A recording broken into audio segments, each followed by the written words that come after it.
नमस्कार दोस्तों, मैं डॉक्टर कैलाश आप सभी दोस्तों का बहुत बहुत स्वागत करता हूं मेरे इस YouTube चैनल पे। दोस्तों, आज मैं एक होम्योपैथिक मेडिसिन कैलकेरिया रेनालिस के बारे में बताऊंगा। इसके क्या क्या यूजेज है और इसे किस पोटेंसी में हम यूज कर सकते हैं, कौन कौन सी बीमारियों में इसका एक्शन हमें देखने को मिलता है। दोस्तों, कैलकेरिया रेनालिस गुर्दे की पथरी यानी किडनी स्टोन से बनाई हुई एक दवा है। ये दवा हमारे बॉडी में काफी इफेक्टिव होती है उस कंडीशंस में जब आपको बार बार अर्थराइटिस की कंडीशंस हो रही है, आपके ब्लड में यूरिक एसिड बार बार बन रहा है।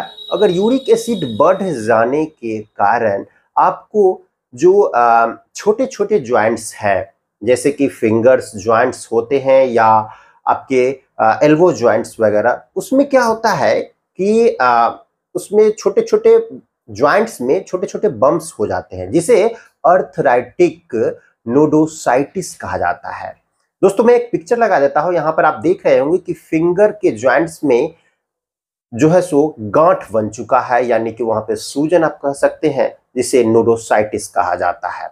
उस कंडीशन में ये काफी अच्छी वर्क करती है, चाहे वो ऑस्टियोआर्थराइटिस हो या रिमेटॉइड अर्थराइटिस हो या अर्थराइटिक नोडोसाइटिस हो, उस कंडीशन में काफी इफेक्टिव होती है। दोस्तों, बार बार यूरिक एसिड अगर बन रहा है और ये फैमिली हिस्ट्री में भी है कि आपके पूर्वजों से ये गठिया की प्रॉब्लम्स आ रही है, तो उस कंडीशंस के लिए काफी इफेक्टिव होम्योपैथिक मेडिसिन है। दोस्तों, सेकेंड रोल की अगर हम बात करते हैं तो वो है रिग्स डिजीज, यानी कि टार्टर ऑन टीथ, यानी कि आपके जो दांतों की जो जड़ होते हैं वहां पे आप देखते हुएगा कि पीले पीले आपको वहां पे प्लाक बन रहे हैं, पायरिया की कंडीशंस हो रही है और वो बिल्कुल स्टोन के जैसे हो रहे हैं।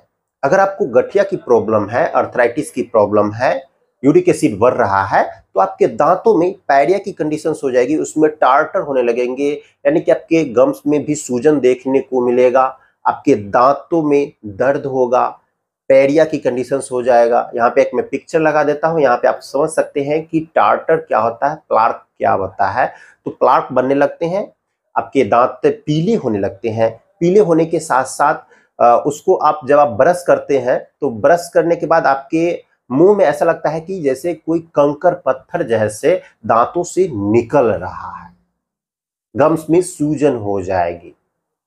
तो उस कंडीशंस के लिए ये काफी इफेक्टिव मेडिसिन है।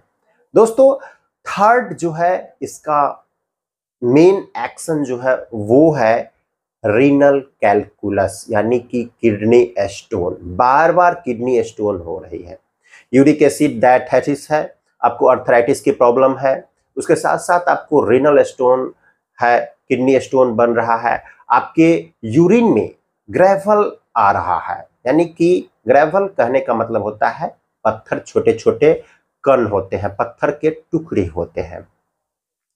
तो जब रिपोर्ट्स में आते हैं कि आपको ग्रेवल्स आ रहे हैं किडनी एरिया में, आपके यूरेथ्रा में हो या यूरिनरी ब्लैडर में हो, कहीं भी स्टोन बन रहे हैं और बार बार स्टोन बन रहे हैं, और जब आप दवा खाते हैं, चाहे आप बर्बेरिस वल्गेरिस यूज करते हैं या आप कोई और मेडिसिन खाते हैं, तो जब किडनी स्टोन टूटने लगता है उस कंडीशंस में आपको किडनी एरिया में दर्द मालूम होगा, पेशाब करने में जलन होगी, बार बार फ्रिक्वेंट आपको पेशाब की अर्ज होगी, पेशाब बार बार आपको लगेगा, आप बार बार पेशाब करने के लिए जाते हैं।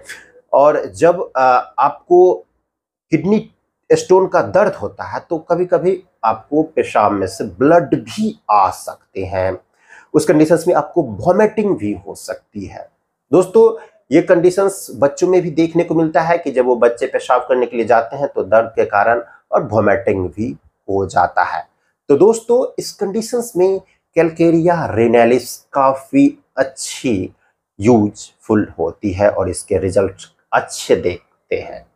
तो दोस्तों, अगर हम इसकी पोटेंसी की बात करें तो ये 30 CH में भी अवेलेबल है, 3x पोटेंसी में भी है, 200 पोटेंसी में भी अवेलेबल है। अगर आप 30 CH में इसका यूज करना चाहते हैं तो 2 बूंद दिन में 4 बार। अगर 3x पोटेंसी में अगर आप लेना चाहते हैं तो 4 गोली 3 बार, और बच्चों में 1 गोली सुबह शाम लेना है। दोस्तों ये दवा आप डॉक्टर की देख रेख में ही लीजिए। दोस्तों अगर आप मुझसे ऑनलाइन कंसल्टेशन करना चाहते हैं तो मेरे दिए गए व्हाट्सएप नंबर 9534496107 पे कांटेक्ट करके आप मुझसे ट्रीटमेंट भी ले सकते हैं और घर बैठे बैठे दवा भी होम डिलीवर करवा सकते हैं। उसके लिए भी आपको मेरे इस व्हाट्सएप नंबर पे संपर्क करना है। तो दोस्तों आज के लिए इतना ही। मेरा वीडियो देखने के लिए और अपना कीमती समय देने के लिए आप सभी दोस्तों का बहुत बहुत धन्यवाद।